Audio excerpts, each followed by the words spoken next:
मानसिखौ हमनानै लांनानै आरोबाव कास्ट'डिनिफ्राय बख'नानै आरोबाव गावथारफिननो हानाय माबे आयेनाव दं बिदिलायफालाय बे बिटिसिआवसो जायो जोंनि बिटिसिआवसो जायो बिदिया प्रमद बर' सरकार होन दा दिनै बिटिसिनि माने खुंगिरि हाग्रामा महिलारिनि होन एखेयानो सोलिगासिनो दं खुनु पार्थक्य गैया जाबाय मारै जाखो बेलाय दा खमसे खम दानि सरकाराबो बे नागेस्वर माने बसुमतारिनि जायनाखि न'खर बेनोबो माबा मोनसे है अनसुंथाइ हो बेबोथ' गैया मालायनिबालाय बिराद माने आदर खालामो मालायनिबा सहाय होयो दा गावनोबा होआ दा बे दानि जायनाखि फुंखाव गावथारनाय बे फुंखाव गावथारनायनि दायावथ' एखे फरेस्ट डिपार्टमेन्टआ जरित'थार एखेबारे दा जों अनेक आं रेकर्ड दं गोबां रेकर्ड आं मोनगासिनो दं आं नामखौ आं दिनै बुंथ'ला जाय माने माबानि फरेस्ट डिपार्टमेन्ट आरो एनजिअनि मानसिफोर फैसा लायो आंनाव लिस्टआनो दं बे गासिबो लिस्टआनो दंजोबो दा आं मोनजोब्बाय गासिबो जों माखासे खोथाखौ जोङो दिनै उल्लेख खालामनो गोनां जायो जे थांनाय माने 2019आव सालाकाथियाव मोनसे घटना जाबाय लाफिकुल इस्लामखौ गावथारनाय बे लाफिकुल इस्लामखौ जेब्ला गावथारो दा जोंना बिटिसि चिफआ मानाव गेदेर हाग्रामा महिलारिमोन दा बिथाङा थांदों न'आव थांनानै बिथाङा एनाउन्स खालामना फैदों जे लाफिकुल इस्लामनि न'खरनो माने 2 साख्रि होगोन होननानै आरो साख्रियाबो होदों 2 साख्रि ओमफ्राय लोगोसे कम्पेनसेसन मोनसे एस ग्रेसिया होना फैबाय 5 लाख करि बिथाङा माने एनाउन्स खालामबाय होना फैबाय दा अब्ला दा बिसोरनो जुदि बिदि एनाउन्स खालामना हैदोंब्ला दा जुदि बे जाय फैनानै जेराव फरेस्ट डिपार्टमेन्टआ गावथारदों आरो फरेस्ट डिपार्टमेन्टआ हाग्रामा महिलारिनि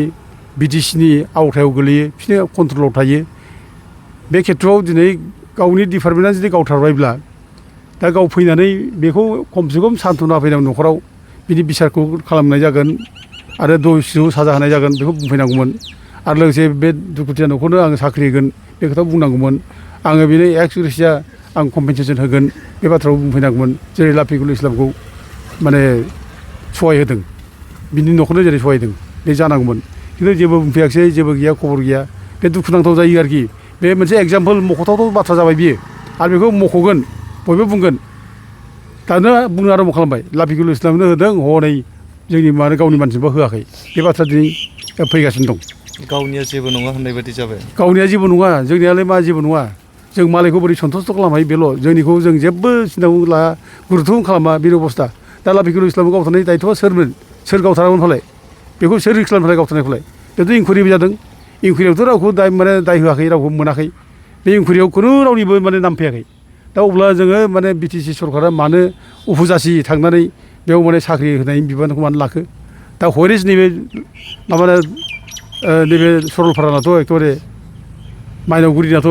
रोखा फरेस्ट डिपार्टमेन्ट गावथारदों होनना मिथिखाबाय एकदम मिथिखानाय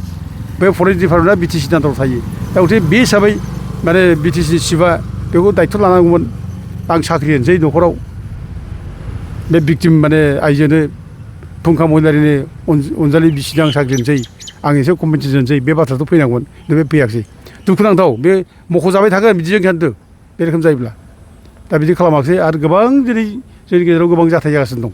गावजों गाव बुथारलायनाय गावजों गाव बुथारलायनाय जेबो सहाय गैया रावखौबो नायलाया नै माने 2023आव नोङो 17 आगस्ट हेमन्त नार्जारिखौ बे गियानपुरनि झारबारिनि बेखौ गावथारबाय माबानि दिनाव प्रमद बर'नि दिनाव बे फरेस्ट डिपार्टमेन्टआनो गावथारदों बेखौबो एनजिअनि मानसि गावदों फरेस्ट डिपार्टमेन्टनि राइफलखौ लानानै एनजिअनि मानसिया गावथारबाय दा गावथारनायनि उनाव बेनो जेबो खबर गैया रावबो खबर लायाखै उदिस गैया माबा मोनसे होनांगौ जेबो गैया जास्ट माने ओरैनो माने सान्थना मोनसे कनसलेसन होननानै दोनबाय बिनि फिसाफ्रा बोरै लेखा फरायनांगौ दाथ' रावबो नायग्रा गैला फिसाफ्रा आलाय सिलाय जाबाय फिसा 2 दंमोन दा बिसि अनजालि नार्जारि बेहाबो जेबो गैला दा बिसोरनोथ' थांनानै नायनांगौमोन प्रमद बर' नायाखिसै दा जोंना दानि बिटिसि सरकाराथ' नायनांगौमन खबर लाहैनांगौमोन एसेसो सहायोमोन जेबो गैया आरो नों बे माबानि जाबाय नागेस्वर बसुमतारिनि बेबो 2023नि 14 सेप्तेम्बराव गावथारनाय बे नांजा बेखौ माने गान्दा गं फानग्रा होननानै हमनानै लाबोबाय कास्ट'डियाव दोनबाय सानथामनि उनाव ओमफ्राय कास्ट'डिनिफ्राय लांफिननानै बख'ना लांनानै माबा दैयाव थाख्लाय दैसेराव गावथारहैबाय बेसेबां इनजास्टिस बेसेबां अननाय बियो बेबायदि खालामनो हायो नामा मानसिखौ बिदि अनना गावथारनो हायो थांनाय 28 तारिख जुलाइआव सरलपारा मैनागुरि गामिनि फुंखा बसुमतारिखौ फरेस्ट डिपार्टमेन्टआ जे अनाफा गावथारबाय बे गावथारनायनि सायाव क'क्राझारनि डिसिआ मोनसे इनकुवारि बानायना होदों दा इनकुवारि बानायनाय हिसाबै गसाइगावनि सिभिल एसटिआव दायथ' होनाय जादों दा इनकुवारिनि बिबान मोननाय लोगो लोगोनो दा सिभिल एसटिआवबो स्टार्ट खालामबाय इनकुवारिखौ दा अलरेडि फरेस्ट डिपार्टमेन्टनिफ्रायबो लिंहरनाय जाबाय ओमफ्राय पुलिसफोरनिफ्रायबो लिंहरनाय जाबाय स्टेटमेन्टखौ लानाय जाबाय ओमफ्राय लोगोसे जायनाखि भिक्टिम न'खर नैबे माने भुमिखा बसुमतारी फुंखानि दुखुथिया बिसि दा बेनावबो स्टेटमेन्ट दिन लानाय जाबाय ओमफ्राय नैबे बिहाव जाहैबाय दा बिसोर गासिबो थांजोबनाय स्टेटमेन्ट लानाय जाबाय दा रिजाल्टआ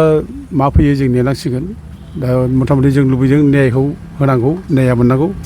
मानोना मानसिखौ अना गावथारनायनि खुनु माने आयेन गैया दाय जादोंब्ला बिसार खालामनो हायो साजा होनो हायो साजा हो जोंहा जेबो बुंनांगौ बाथ्रा गैया बेयाव दा गोबां मानसि बिदिनो दाय मावदों भुल मावदों दा बेफोराव आयेन भाबै साजा होदों साजा मोननांदों दा बेफोरखौ रावबो जेबो बुङाखै रावबो प्रटेस्ट खालामाखै जेबो बुङाखै दाय मावदोंब्ला साजा मोनखागोन दा जोंहा फुंखा बसुमतारीया जुदि दाय मावदोंमोनब्ला बेखौ हममोन साजा होयोमोन बेयाव जोंहाबो बुंनांगौ बाथ्रा रावबो गैयामोन दा खिन्थु बेखौ दाय गैया फोदो गैया जेबो माने माबा गैया माबा गावलायदों होननानै जायनाखि अपप्रचार खालामबाय गावलायनायबोथ' जायाखै दा बेखौ इन्टेनसनलि माने हमनानै गावथारदों बे दा दिनै फहराव बेहाय रोखा रोखानो दा बे हिसाबै बेखौ गावथारनायाव अननाय जादों दा बिनि सायाव न्याय नांगौ होननानै जों बयबो दा दाबि खालामनो हादों न्याय नांगौ आरो जों लुबैदोंमोन जे जोङो मेम'रेन्डामावबो होदोंमोन बिटिसि चिफनावबो जों होदों फरेस्ट डिपार्टमेन्टआवबो जों होदों ओरै माने डिस्ट्रिक्ट कमिशनार क'क्राझार बेनोबो जों मेम'रेन्डाम होदों जे जाय गावग्रा दसिफोर फरेस्ट बिफाननि मानसिफोर बिसोरखौ इमिडियेट माने सासपेनसन खालामनायाव दोननांगौ होननानै जों बुंदोंमोन बिसार जासान्दि सासपेनसनाव दोननानै बिसारा जागोन आरो बिसारा जुदि जाखाङोब्ला अब्ला बिसोरखौ माबायदि पानिशमेन्ट होयो बे आयेननि बाथ्रा बिसोरखौ साख्रिनिफ्राय डिसमिस खालामनाय जेल जाहोनाय बे बिसारनि उनाव जागोन बेनिखायनो जों बिनि सिगां बिसार जानाय सिगां बिसोरखौ सासपेनसनाव दोननांगौ होननानै जों दाबि खालामबाय थादोंमोन खिन्थु दुर्भाग्य दिनैसिम बिटिसि गभर्नमेन्टनिफ्राय जेबो दायथ' लानाय जायाखिसै सासपेनसन माने खालामनायनि दायथ'आ बिटिसिनिमोन बेखौ जेबो खालामनाय जायाखिसै दा जों मिथिदों जे सानै साथामसोखौ माने ट्रेन्सफार खालामदों होनना बुंनाय जादों आरोखि जों बेखौ खोनादों दा खिन्थु ट्रेन्सफार खालामबायब्ला थारमाने बिसोर दसि थारमाने बिसोरखौ माने दाय होनानैसो ट्रेन्सफार खालामनाय जादों न'आव मानो ट्रेन्सफार खालामनो आरो जुदि ट्रेन्सफार खालामबायब्ला बिसोर दायनिगिरिब्ला बिसोरखौ मानो सासपेनसन खालामजाया बिसोरखौ सासपेनसन खालामनांगौमोन साख्रिनिफ्राय खमसे खम सासपेनसन खालामनांगौमोन बिसोरखौ खालामाखिसै बे साधारन ट्रेन्सफार खालामबाय बे जोंनि थाखाय जथेस्थ' बे जायाखै आरोखि दा जों दुखु मोनो आरो जों लुबैयो इमिडियेट दाबो टाइम दं जाहाथे बिटिसि गभर्नमेन्टआ माने मोनसे सेम्पेथिखौ देखायनांगौ जोंनि गभर्नमेन्ट गावनि माने नागरिकखौ गावनि रायजो राजाखौ अना गावथारनाय बेखौ जोंनि बिटिसिआ खमसे खम माने खबर लानांगौमोन अननाय देखायनांगौमोन सेम्पेथि देखायनांगौमोन बे गावनि भटारफोर गावनि फिसाफोरखौ मानो बिदि गावथारगोन फालाय माबा दाय जादोंबा बिसार खालामगोन साजा होगोन खिन्थु दिनैसिमबो रावबो खबर लाफैयाखै नायफैयाखै जों बेखौ दुखु खालामो दा बिटिसि सरकारा होगोन बे जायनाखि इनकुवारि दाना होबाय आं बेयाव होगोन लिरना होगोन आङो आरो डिसिनोबो आं हैगोन दा बेफोर दा दिनै जों जिगौ जेराव बुंगासिनो दं फरेस्ट डिपार्टमेन्टआ माने इनभल्भ दं होननानै फैसा लायै बिसोर माने दंफां बारहैयो दंफां मावनो थिनो जाय कन्ट्राक्टरफ्रा दंफां मावोमोन बिसोर मावलामोन गारबायमोन सारेन्डार जाखाबायमोन बिसोरखौनो थांनानै फैसा लानानै बिसोरो मावनो थिनो गुगोल पे खालामलायनाय बिसोरो दा बेफोर जिनिसा जागासिनो दंना दा बेफोरखौ खेथ्रआव दिनै मिथिनानैबो दिनै जोंनि फरेस्ट डिपार्टमेन्टनि दायखौ मिथिनानैबो दिनै जोंनि सरकारा मानो एसेबो मेगन गेवाखै फालाय मानो बिसोरखौ एसेबो साजा होआखै मानो लिंहराखै मानो सासपेन्ड खालामाखै लिंहरना फरेस्ट डिपार्टमेन्टआ दाबो माने डिपार्टमेन्टनि मानसिखौ लिंहर बिटिसिआव लिंहरनानै सों स्टेटमेन्ट ला मानो जेबो खालामाखै फालाय बेबायदि जागोन एथ' आनरुलि बिजों बोरै जानांगौ मालायजों एखेबारे बिराद माबा होयो लाइ होयो गावनिखौबा जेबो खालामा दिनै गावनि बर' फिसाफ्रा हाग्रा बंग्रा दङ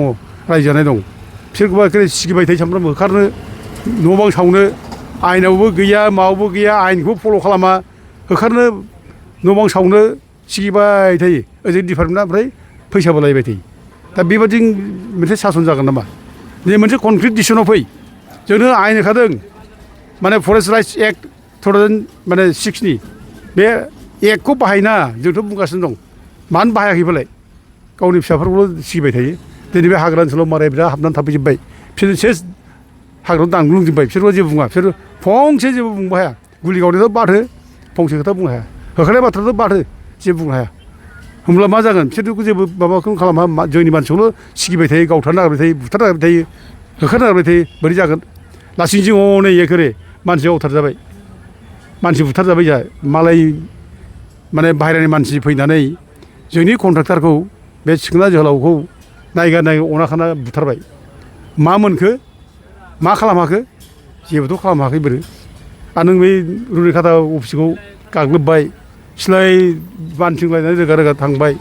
बुख्रुबजोब्बाय अफिसखौ जेबो खालामाखिसै लासिं सिं बेनिफ्राय देरसिन लासिं सिं मा थानांगौ बेखौ जोंनि सरकारनि बाथ्राल' नङा बिटिसि सरकारनि बाथ्रा नङा बर' जाथियानो लाजिनांगौ बेफोरखौ जोंनि बिटिसिनि दिनै खुंथायनि माने जाय अफिस बेखौ बाहेरानिफ्राय फैनाय मानसिया बुफायनो हानाय अब्लाबो जोंनि माने आफादनि मानसिफ्राबो जोंनि बर' आफादफ्रा जोंनि लिडारफ्रा बर' जाथिया खुनु सेन्टिमेन्टआनो गैया दुखुआनो नाङा जेबो मोना जेबो मोना मा जागोन बिदिलाय जोबलांगोन खिन्थु जाथिया बिदिब्ला गावजों गाव मालायनिबा बिराद माबा होनो थाखाय एखेबारे अनसुंथायनि थाखाय बारलायलायो एखेबारे बिराद हा होनो दा नै प्रमद बर'नि समाव होबाय हाया बिरादनो मालाय जाथिनो लेन्ड मेलानो बे लेन्ड मेला सोरनि बे लेन्ड मेला जोंनो बर'फोरनो ट्राइबेलफोरनि थाखाय होनो थाखाय नङा बे लेन्ड मेलाया बे नैबे गुबुन जाथिफोरनो होनो थाखायसो हाग्रामाया 17 बोसोराव जेबो होलाङाखिसै दाय होयै होयै जों होलांजोबसै नै दाना आवगायबाय बिस्राबो मालायखौ बोरै सन्थुस्ट खालामनो आरो नै जोंनाबो माने बिटिसिनि साइडफ्राबो दानि बिटिसि साइडफ्राबो बिदिनो जाबाय बे प्रमद बर'आ 5 बोसोराव रावनोबो हा होलाङाखै जों माने माथि दिम नै आरोखि बाथ्रा बेफोरथ' बिदिनो जाबायना खम गाज्रि बेफोरो एससि लागे ना माथि लागे होनलायनाय बाथ्राफ्रा बेफोर जिनिसा खम गाज्रि ना बेफोर खोनासंनो मोजां मोनो दा दिनै सोलायनांगौ सुद्रायनांगौ रायजोफोर जों खावलायहरो बयबो दिनै माने जोङो आवाज होनांसिगोन जों बयबो साबधान जानांसिगोन मालायखौल' जों लायहोबाय थायो जों गावजों गाव नांलाय खमलाय खालामबाय थायो बुथारलायबाय थायो गावजों गावल' सिगिस' खालामलायबाय थायो जाथिया बिदिजों जोबथाङो खिन्थु अनलायनोबो रोङा मालायनोबो रोङा दा जेखि जाथों मानो नैबे जायनाखि इनकुवारि कमिटि जाना होबाय बे इनकुवारि कमिटिया माने मोजां जाफुंनांगौ आरो जों मदद होलांबाय थागोन बे दुखुथिया न'खरनो जेसेबां माने हायो जाहाथे न्यायआ जाहाथे जायो न्यायखौ जाहाथे मोनो आरो न्यायखौ जों मोनथारनांगोन अननाय भाबै मानसि गावथारनाय बुथारनाय जों बेखौ खुनु लाय होनो हाया आयेनाव जायनाखि साजा होथों खिन्थु इलिगेल भाबै मानसि गावथारनाय बुथारनाय बे जाहाथे जोंनि गेजेराव जाया बन्द' जायो बेनि थाखाय जों प्रतिबाद खालामनांगोन जोङो नांथारनांगोन आरो बेबायदिखौ जों बन्द' खालामनांगोन